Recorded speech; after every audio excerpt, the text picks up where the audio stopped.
Okay, I wanted to show you a different way that you could do long division. I think it's much simpler, and I think most of you will probably like this way the best. So the problem at the top is the problem that they gave me. They want me to divide this polynomial by this term. So the first thing you're going to do for synthetic division is you're going to write just the the coefficients for each one of your terms. Now notice here that the exponents are in standard form, but I'm missing an exponent and a variable that says x3. So for that number, the coefficient is going to be 0 because it's not there. Anytime you're missing one of your variables or exponents, then you're going to put a 0 in. So the coefficient for this number, for this term, x to the 5th is 1. It's the imaginary 1. So I'm going to write 1 in here. That is for the x to the 5th term. All right, the coefficient for this term is -3. You have to pay attention to the sign. So I'm going to write -3.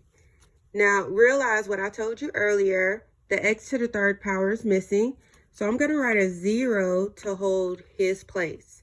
This 0 is for x to the 3rd power since he's not in the original problem.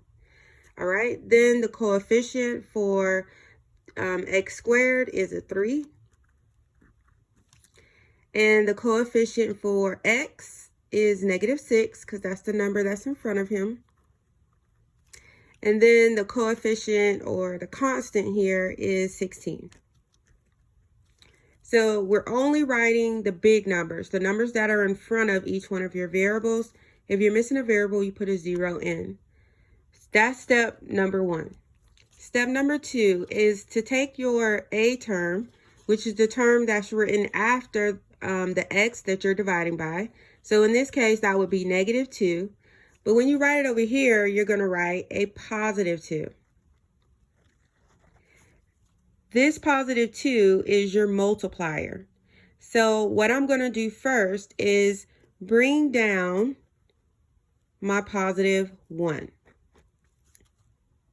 All right, you bring down first. Whatever the first term is, that's the only one that doesn't get multiplied.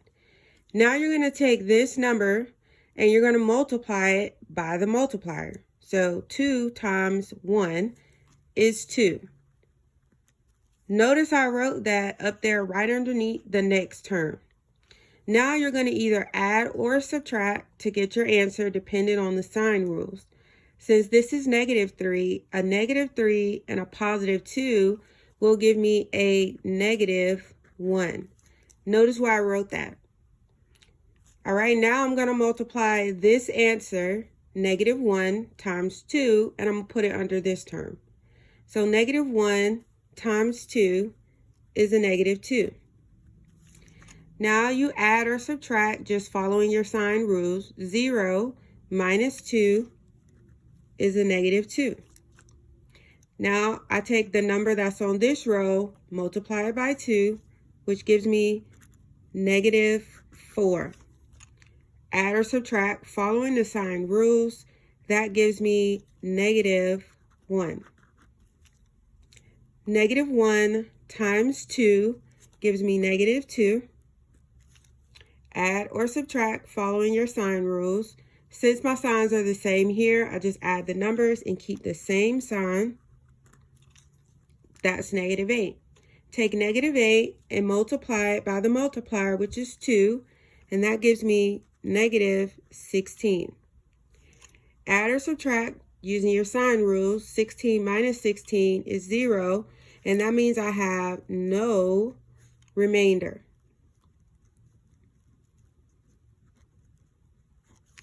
So now I'm ready to write my answer.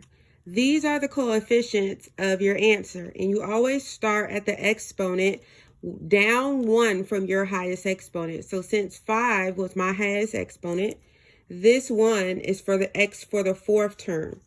So I'll write x to the 4th. Because the 1 is there, he's just imaginary. The next variable will be 1 down from this exponent, so it will be x to the 3rd power.